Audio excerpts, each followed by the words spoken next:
এইখন চৰকাৰে কিছুমান ফ্লাইঅভাৰ নিৰ্মাণ কৰি অসমখন উন্নয়ন কৰিছো বুলি যি দম্ভালি মাৰি কথা কয় এইখন চৰকাৰে এই শিক্ষা ক্ষেত্ৰখনত একেবাৰে নিম্ন পৰ্যায়লৈ ঠেলি দিছে। আমাৰ পিছফালে আপোনালোকে দেখি পাব যে বীৰ ৰাঘৱমান চৰকাৰী আদৰ্শ মহাবিদ্যালয়খন এইখনেই তেওঁলোকে নিৰ্মাণ কৰা চৰকাৰী আদৰ্শ মহাবিদ্যালয়খন। ইয়াত এনেকুৱা ধৰণৰ তেওঁলোকে কাৰবাৰ কৰিছে বিগত 5 বছৰে তেওঁলোকে কেৱল এইখন মহাবিদ্যালয় নিৰ্মাণে কৰি আছে। বিভিন্ন ধৰণত তেওঁলোকে কৈ থাকে অকল নিৰ্মাণে কাম কৰি আছে, অতি শীঘ্ৰে এই মহাবিদ্যালয় নিৰ্মাণ হৈ যাব, কেৱল নিৰ্মাণে কৰিছে। আৰু এইখন চৰকাৰৰ এইখন মুখ্যমন্ত্ৰীগৰাকীয়ে কেৱল ফ্লাইঅভাৰ বনাই অসমখন বহুত দূৰলৈ উন্নতি হৈ গৈছে, ফ্লাইঅভাৰে মানুহ গৈ উন্নতিৰ পথ চুইছে। যেতিয়ালৈকে অসমত এই শিক্ষা ব্যৱস্থাটো টনকিয়াল নহ'ব তেতিয়ালৈকে অসমখনত উন্নতিৰ কোনো ৰূপৰেখা অংকন নহ'ব।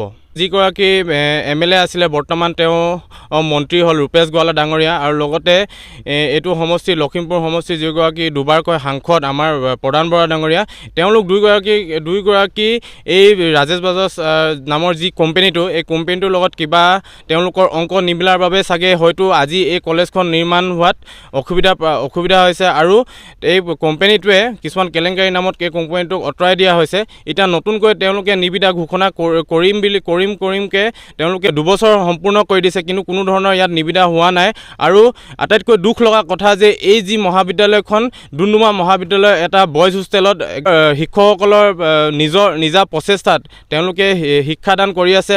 সেইকাৰণে আমি তেওঁলোকক প্ৰশ্ন কৰোঁ যে অতি শীঘ্ৰে এই কলেজখন নিৰ্মাণ কৰক, অন্যথা সদৌ অসম ছাত্ৰ সন্থা ডুমডুমা আঞ্চলিক ছাত্ৰ সন্থাই ইয়াৰ তীব্ৰ আন্দোলন কৰি যাব।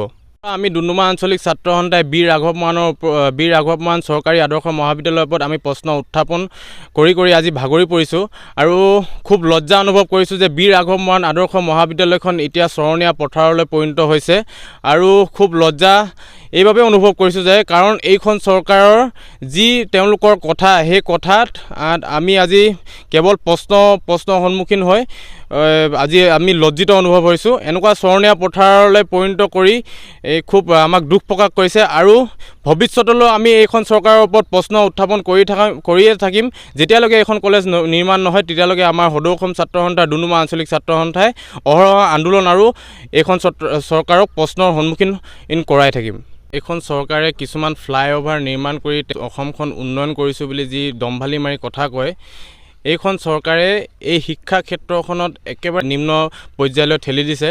আমাৰ পিছফালে আপোনালোকে দেখি পাব যে বীৰ ৰাঘৱমান চৰকাৰী আদৰ্শ মহাবিদ্যালয়খন এইখনেই তেওঁলোকে নিৰ্মাণ কৰা চৰকাৰী আদৰ্শ মহাবিদ্যালয়খন। ইয়াত এনেকুৱা ধৰণৰ তেওঁলোকে কাৰবাৰ কৰিছে বিগত 5 বছৰে তেওঁলোকে কেৱল এইখন মহাবিদ্যালয় নিৰ্মাণে কৰি আছে। বিভিন্ন ধৰণত তেওঁলোকে কৈ থাকে অকল নিৰ্মাণে কাম কৰি আছে, অতি শীঘ্ৰে এই মহাবিদ্যালয় নিৰ্মাণ হৈ যাব, কেৱল নিৰ্মাণে কৰিছে। আৰু এইখন চৰকাৰৰ এইখন মুখ্যমন্ত্ৰীগৰাকীয়ে কেৱল ফ্লাইঅভাৰ বনাই অসমখন বহুত দূৰলৈ উন্নতি হৈ গৈছে, ফ্লাইঅভাৰে মানুহ গৈ উন্নতিৰ পথ চুইছে। যেতিয়ালৈকে অসমত এই শিক্ষা ব্যৱস্থাটো টনকিয়াল নহ'ব তেতিয়ালৈকে অসমখনত উন্নতিৰ কোনো ৰূপৰেখা অংকন নহ'ব। যিগৰাকী MLA আছিলে বৰ্তমান তেওঁ মন্ত্ৰী হ'ল ৰূপেশ গোৱালা ডাঙৰীয়া, আৰু লগতে এইটো সমষ্টি লখিমপুৰ সমষ্টি যিগৰাকী দুবাৰকৈ সাংসদ আমাৰ প্ৰধান বৰা ডাঙৰীয়া, তেওঁলোক দুইগৰাকী এই ৰাজেশ বাজাজ নামৰ যি কোম্পেনীটো, এই কোম্পেনীটোৰ লগত কিবা তেওঁলোকৰ অংক নিমিলাৰ বাবে চাগে হয়তো আজি এই কলেজখন নিৰ্মাণ হোৱাত অসুবিধা হৈছে। আৰু এই কোম্পেনীটোৱে কিছুমান কেলেংকাৰী নামত এই কোম্পেনীটোক আঁতৰাই দিয়া হৈছে। এতিয়া নতুনকৈ তেওঁলোকে নিবিদা ঘোষণা কৰিমকৈ তেওঁলোকে 2 বছৰ সম্পূৰ্ণ কৰি দিছে, কিন্তু কোনো ধৰণৰ ইয়াত নিবিদা হোৱা নাই। আৰু আটাইতকৈ দুখ লগা কথা যে এই যি মহাবিদ্যালয়খন ডুমডুমা মহাবিদ্যালয় এটা বয়জ হোষ্টেলত শিক্ষকসকলৰ নিজা প্ৰচেষ্টাত তেওঁলোকে শিক্ষাদান কৰি আছে। সেইকাৰণে আমি তেওঁলোকক প্ৰশ্ন কৰোঁ যে অতি শীঘ্ৰে এই কলেজখন নিৰ্মাণ কৰক, অন্যথা সদৌ অসম ছাত্ৰ সন্থা ডুমডুমা আঞ্চলিক ছাত্ৰ সন্থাই ইয়াৰ তীব্ৰ আন্দোলন কৰি যাব। আমি ডুমডুমা আঞ্চলিক ছাত্ৰ সন্থাই বীৰ ৰাঘৱমান চৰকাৰী আদৰ্শ মহাবিদ্যালয়ৰ ওপৰত আমি প্ৰশ্ন উত্থাপন কৰি আজি ভাগৰি পৰিছোঁ, আৰু খুব লজ্জা অনুভৱ কৰিছোঁ যে বীৰ ৰাঘৱমান আদৰ্শ মহাবিদ্যালয়খন এতিয়া চৰণীয়া পথাৰলৈ পৰিণত হৈছে। আৰু খুব লজ্জা এইবাবে অনুভৱ কৰিছোঁ যে কাৰণ এইখন চৰকাৰৰ যি তেওঁলোকৰ কথা, সেই কথাত আমি আজি কেৱল প্ৰশ্নৰ সন্মুখীন হৈ আজি আমি লজ্জিত অনুভৱ হৈছোঁ। এনেকুৱা চৰণীয়া পথাৰলৈ পৰিণত কৰি খুব আমাক দুখ প্ৰকাশ কৰিছে, আৰু ভৱিষ্যতলৈ আমি এইখন চৰকাৰৰ ওপৰত প্ৰশ্ন উত্থাপন কৰিয়ে থাকিম।